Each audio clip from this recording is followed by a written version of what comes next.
প্রিয় শিক্ষার্থীবৃন্দ, আমি শেখ কামাল হোসাইন, সহকারী শিক্ষক, বলৈবনিয়া মাধ্যমিক বিদ্যালয়, মোড়েলগঞ্জ, বাগেরহাট। তোমরা কেমন আছো? আজ আমাদের পাঠের বিষয় নবম দশম শ্রেণীর পদার্থবিজ্ঞান। আজ আমরা পদার্থবিজ্ঞানের পঞ্চম অধ্যায়ে আর্কিমিডিসের সূত্র এবং ফলবতা নিয়ে আলোচনা করব। শিক্ষার্থীবৃন্দ, তোমরা বিজ্ঞানী আর্কিমিডিসের নাম শুনেছ। বিজ্ঞানী আর্কিমিডিসের সূত্র আবিষ্কারের পিছনে একটি গল্প নিহিত আছে, তোমরা সেটা জানো। বিজ্ঞানী আর্কিমিডিসের সূত্রটি হলো, কোনো বস্তুকে তরল বা বায়বীয় পদার্থে আংশিক বা সম্পূর্ণ নিমজ্জিত করলে ওই বস্তুটা কিছু ওজন হারায়। ওই হারানো ওজন বস্তু দ্বারা অপসারিত তরল বা বায়বীয় পদার্থের ওজনের সমান। অর্থাৎ কোনো বস্তুকে তরলে নিমজ্জিত করলে ওই বস্তুটা কিছু তরল অপসারণ করবে। ওই অপসারিত তরলের ওজন যতটুকু, বস্তুটা ঠিক ততটুকু ওজন হারাবে। শিক্ষার্থীবৃন্দ, এখন আমরা আর্কিমিডিসের সূত্রের প্রমাণটা করার চেষ্টা করব। তোমরা খেয়াল করো, তোমরা বোর্ডের চিত্রটা দেখে একটু খেয়াল করো। বোর্ডে একটা পাত্র আছে, এই পাত্রের ভিতরে খানিকটা তরল নিয়ে তরলের ভিতরে একটা সিলিন্ডার ডুবন্ত অবস্থায় আছে। শিক্ষার্থীবৃন্দ, তোমরা সিলিন্ডারের পরিবর্তে অন্য কোনো সুষম আকৃতির পদার্থ নিয়েও এই পরীক্ষাটা করতে পারো। সিলিন্ডারের উপর এবং নিচের তলের ক্ষেত্রফল, অর্থাৎ প্রস্থচ্ছেদের ক্ষেত্রফল এ, সিলিন্ডারের উচ্চতা এইচ, সিলিন্ডারের উপরিতল থেকে পানির উপরিতলের গভীরতা H1 এবং নিচের তলের গভীরতা হচ্ছে H2। আমরা জানি কোনো বস্তুর উপর চাপ P সমান H ρ G। H হচ্ছে গভীরতা, ρ হচ্ছে ঘনত্ব, G হচ্ছে অভিকর্ষ ত্বরণ। আমরা জানি কোনো একটা বস্তুকে যদি তরলে নিমজ্জিত করা হয়, ওই তরলটা ওই বস্তুটিকে চারিপাশ থেকে চাপ প্রয়োগ করে। কিন্তু পার্শ্ব দিকের যে চাপ, এই পার্শ্ব দিকের চাপ পরস্পর কাটাকাটি হয়ে যায়। সুতরাং উপরিতলের উপর নিচের দিকের চাপ এবং নিচের তলের উপর উপরের দিকের চাপ শুধু প্রযোজ্য হয়। এখানে চাপ যদি P হয়, তাহলে আমরা জানি যে H ρ G। এখানে উপরিতলের উপর যদি আমরা চাপ কল্পনা করি এবং এটা যদি P1 হয়, আমরা লিখতে পারি H1 ρ G।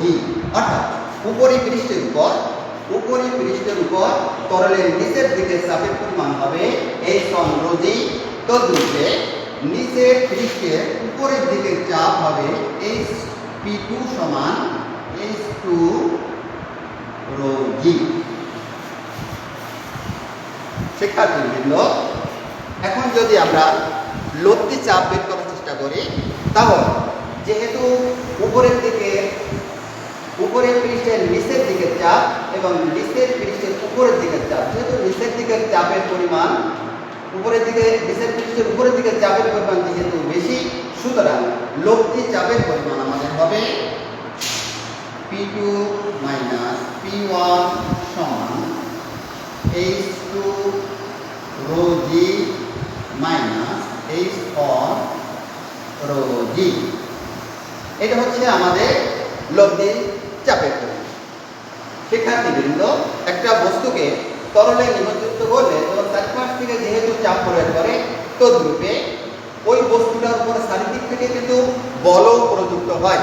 এই বলের পরিমাণ আমরা জানি যে চাপ সমান বল বাই ক্ষেত্রফল। সেক্ষেত্রে F সমান PA। অতএব আমাদের এখানে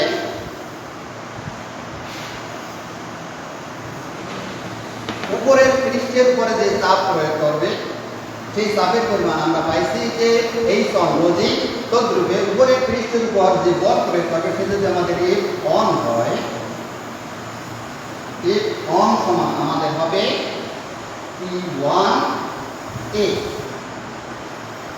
অর্থাৎ P1 এর মানটা যদি আমরা এখানে বসাই দিই, P1 এর মানটা তাহলে আমরা লিখতে পারি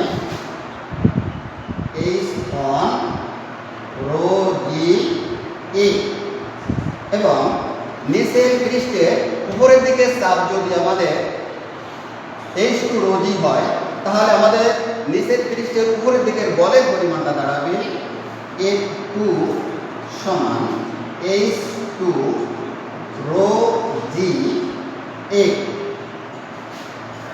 এখানে দেখো শিক্ষার্থীবৃন্দ, যেহেতু সাইডে কোনো চাপ বা বল প্রযুক্ত হবে না, উপরের পৃষ্ঠের নিচের দিকে বল এবং নিচের পৃষ্ঠের উপরের দিকের বল প্রযুক্ত হবে, এই কারণে আমাদের লব্ধি বলের পরিমাণ হবে F2 মাইনাস F1 সমান, আমরা এখানে লিখতে পারি H2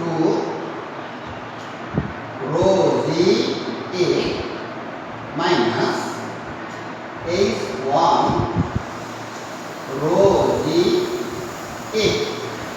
আমরা এখানে যদি A কমন নিয়ে লিখি H2 H1 rho g, তাহলে আমরা লব্ধি বলের পরিমাণ হয়েছে এই F2 মাইনাস F1 সমান H2 minus H1 rho g। H2 minus H1 এর মান, যেহেতু নিচের তলের গভীরতা H2 এবং উপরের তলের গভীরতা H1, H2 মাইনাস H1 এর মান দাঁড়াবে হচ্ছে H